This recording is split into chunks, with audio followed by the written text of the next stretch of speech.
Good evening, Facebook, YouTube, and Twitter. This is Rich again, back for your third and final video blog of the night for Wednesday, September 30th, 2015, around 7:33 in the evening, Billerica, Massachusetts. Sun went down today.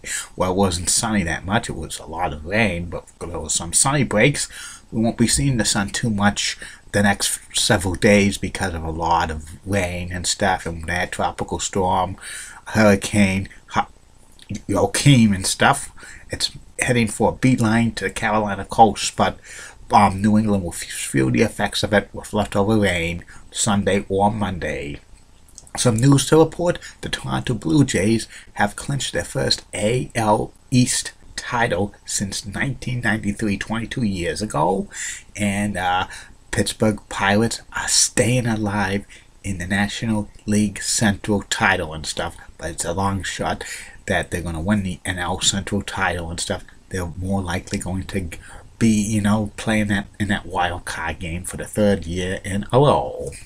That's about it on the news. My third and final video blog subject of the night is my personality profile. Tonight's personality profile is about Bruce Hart. Bruce Hart is a second-generation wrestler for many, many years, part of the Hart family in Calgary, Alberta, Canada. He had a decent wrestling career, but he was no more working in Stampede Wrestling behind the scenes of like a talent relations and booking agent and stuff.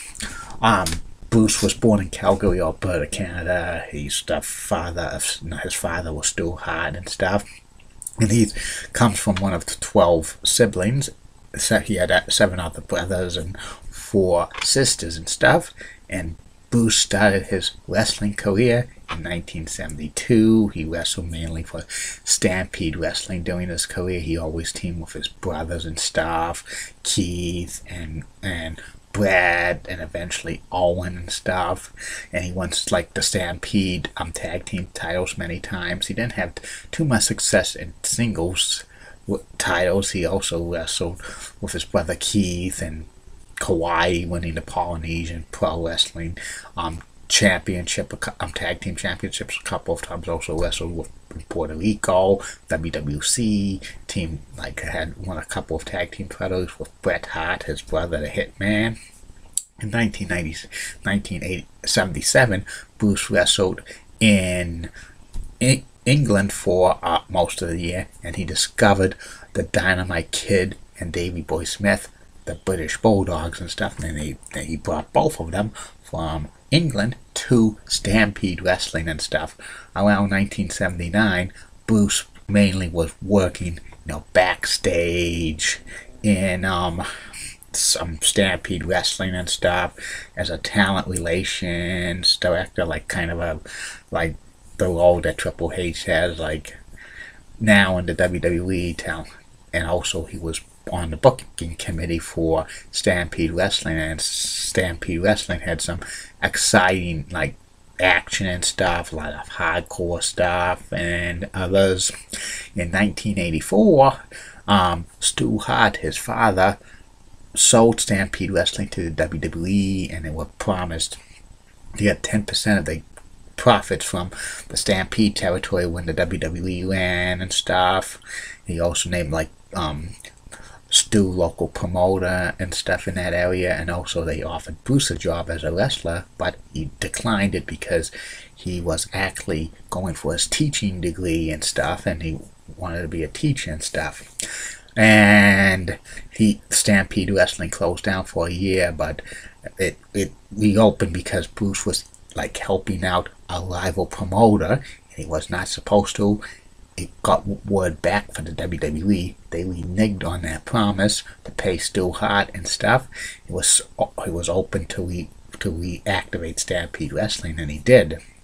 And then Bruce came back into the wrestling and stuff.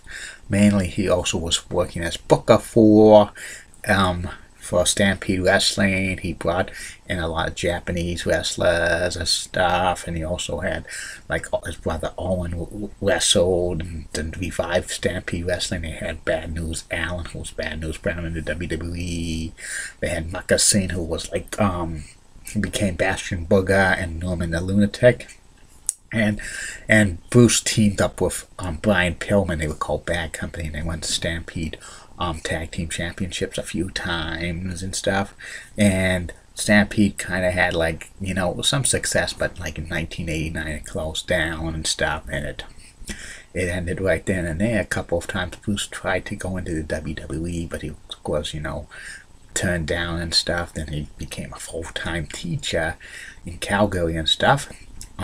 And in 1993, he finally made his WWE debut in Survivor Series tag team match with the Hart brothers, Bret Owen and Bruce and Keith, facing off against Shawn Michaels and the Knights. The original plan was like Bruce was going to be jealous of Bret's attention, and they were going to like there was going to be Bruce and Bret wrestling actually at WrestleMania 10, and like Owen Hart was going to defend Bret's honor at Royal Rumble 1994. That was the original plan, but I heard something that like Owen Hart told, Bret told Pat Patterson, who was booking for the WWE at that time. He thought Owen needed a big break, and you know, Bruce didn't really like that and stuff.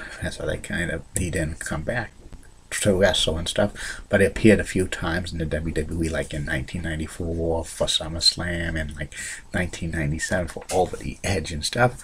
And Bruce actually kind of wrestled in the United States like in 1996 and 1997 for like a couple of independent promoters and stuff like that. And like he still like owns like the Stampede Wrestling name and stuff, even though the tape library sold to the WWE.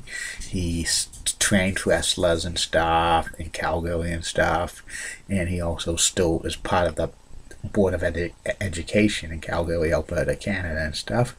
And he wrote a book in 2010, which is a pretty decent book and stuff. Bruce, you know, could have had a great career in the WWE as maybe a wrestler or even in a booking committee, because he had some great ideas for Stampede Wrestling and stuff. It was kind of like in the late 80s for Stampede Wrestling. It was kind of a little ECW before ECW and stuff, with a lot of like crazy moves and stuff. It wasn't the violence, but it was the kind of a little bit of a forerunner to ECW and stuff. I'll review Stampede Wrestling, the history of it, at a later date. That's about it on the news. No, about Bruce Hart. Be back Facebook, YouTube, and Twitter.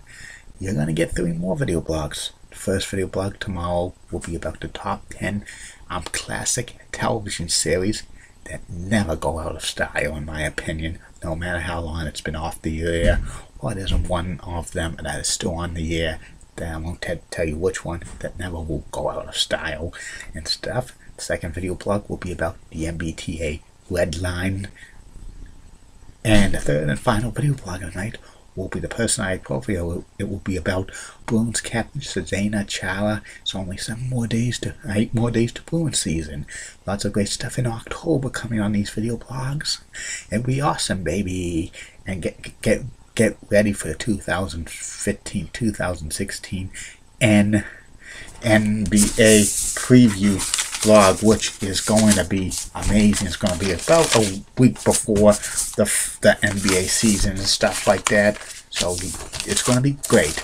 Like I always say, Facebook, YouTube, and Twitter. Keep calm.